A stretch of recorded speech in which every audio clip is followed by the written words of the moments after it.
Good morning, GM. Yes, Lord. Good morning. Kung man mo mahatag na update sa mga biliranon abroad nga karon off ang cell site sa Globe and sa Smart walay way of communication kung naunsa na ilang mga relatives diri. Okay. The latest, the last one nga atong gihatag nga information sa biliranisland.com nga ang atong buhatan ang Bileco nag-shutdown ta sa atong 10 MVA power transformer at 4 AM ni anang November 8 na expected nga mo landfall ang Typhoon Yolanda sa Kiwan. Dinhi sa atong probinsya ning kusog pagka alas 8, alas 9, alas 10 sa November 8. Pero ato nang gi-safety daan ang atong 10 MVA power transformer located in Biliran.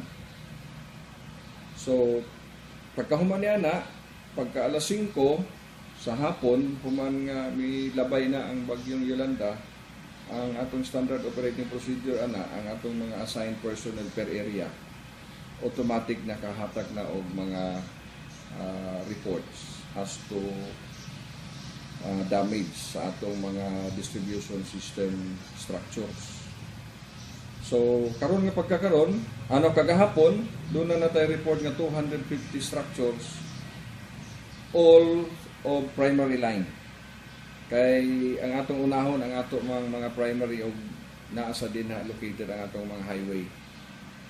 Unya, bisan pa o dili pa masud ang mga kadalanan sa mga sakyanan, pero ang atong mga assigned personnel ato namang gitagang mga motorsiklo mao na nga nakahatag sila og report may tungod sa atong mga damaged structures.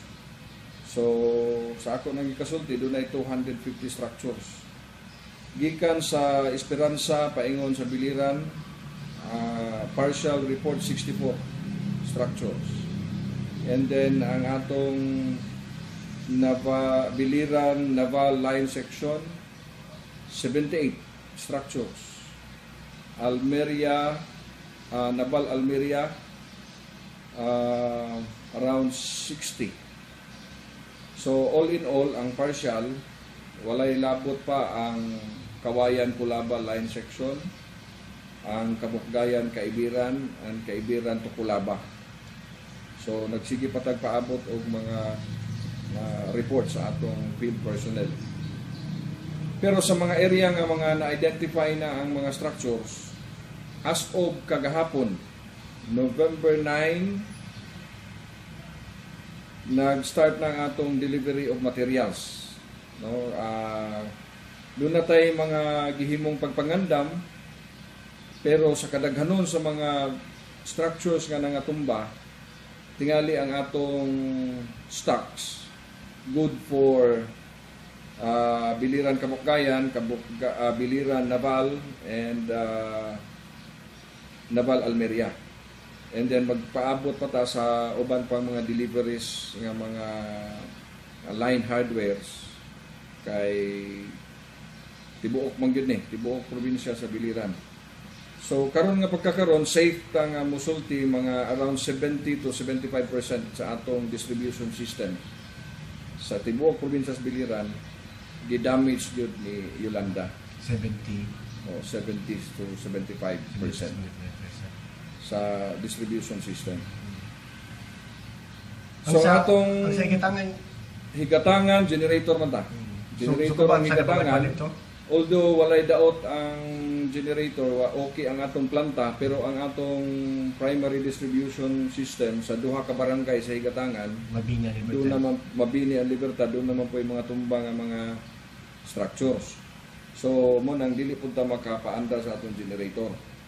Ang mga na-assign nga personnel dito, ang ila for safety purposes, gipang kuha ang mga metro, mga line hardwares, and then maghuwat sila instruction gikan dinhi kung makapaandar ba sila o balik.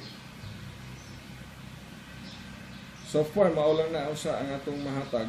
As to restoration, kanang atong gibuhat nga rehabilitation karon kuan na in preparation na sa pagbalik sa kuryente. Kanang Jim, kung sa may priority ninyo na kanang kuan karon gibuhat.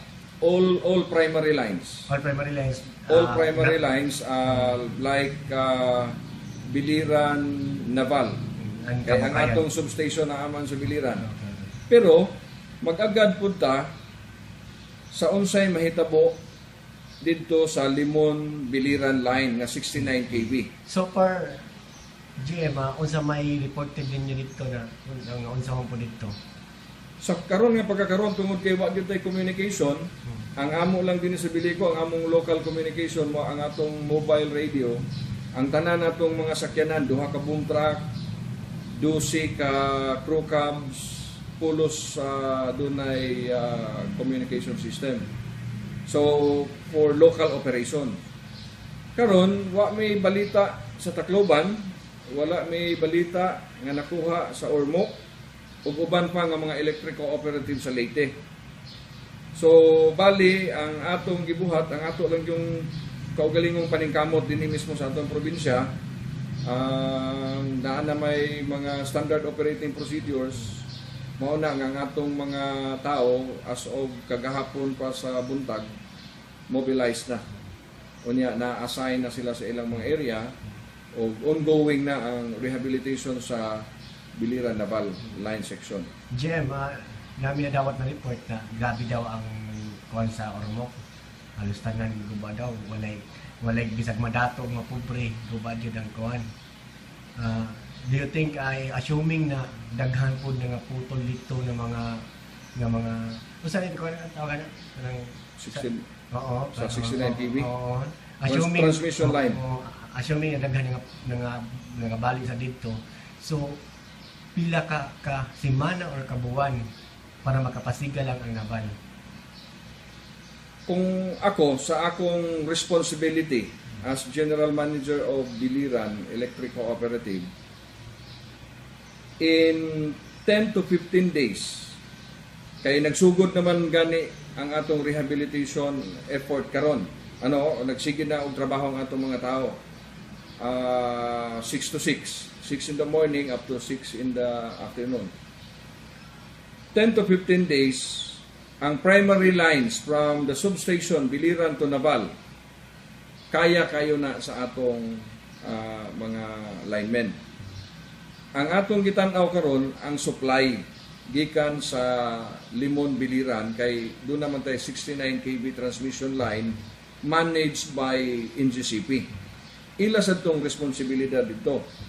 Now, kung okay ang atong mga planta, ang atong problema karon is transmission. Considering ang Leyte, apil na ang Biliran, signal number 4. So, kung mauni ang gidangatan nga damage sa atong probinsya, ako nagtanaw pod sa akong kaugalingong pagtanaw, dako pod ang damage dito. Pero, ang 69 kV, Limon Biliran, anaalang sa 42 kilometers nga naa sa kabukiran. Dili kayo dako kay responsibilidad man na sa NGCP. So ang NGCP sad na mobilize na pud nila ilang mga tao as of kagahapon para pud sa rehabilitation sa 69 kV nga mao na supply for Biliran. Pero may contact mo sa NGCP, Jim? Sa pagkakaroon tungod kay ang communication, ang ato laging radio for local operation lang yun. Hindi na makabot og Hindi makabot og Ormoc. Na ay sitwasyon nga lain mong good ni ang frequency.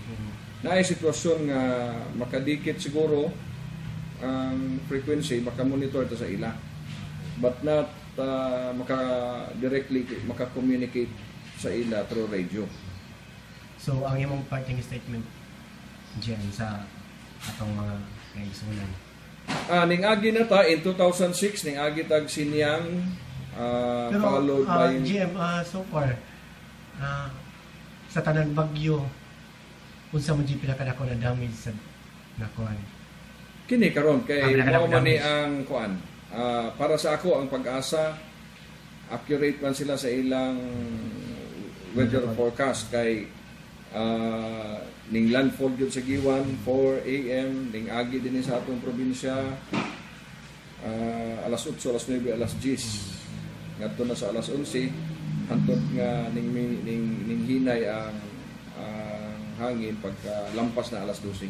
So para sa mga kini ang pinakadako damage sa So kini gyud ang pinakadakong damage kay kana lang 78 structures from Biliran to Naval, and then 64 structures from Esperanza to Biliran. Unya mga additional structures sa Almeria to Kawayan.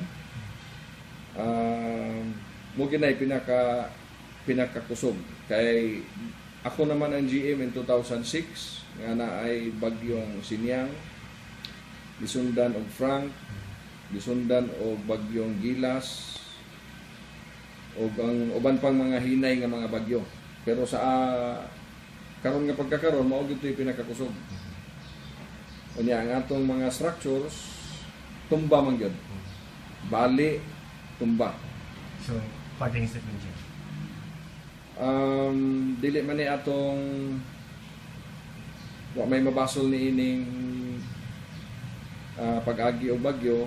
Ang importante sa tanan kanunay gyud ming nagpreparar mao bitaw nga karong mga panahon na nagsige na tag hatod og mga materyales ngadto sa mga area kay magsugod na ang atong rehabilitation.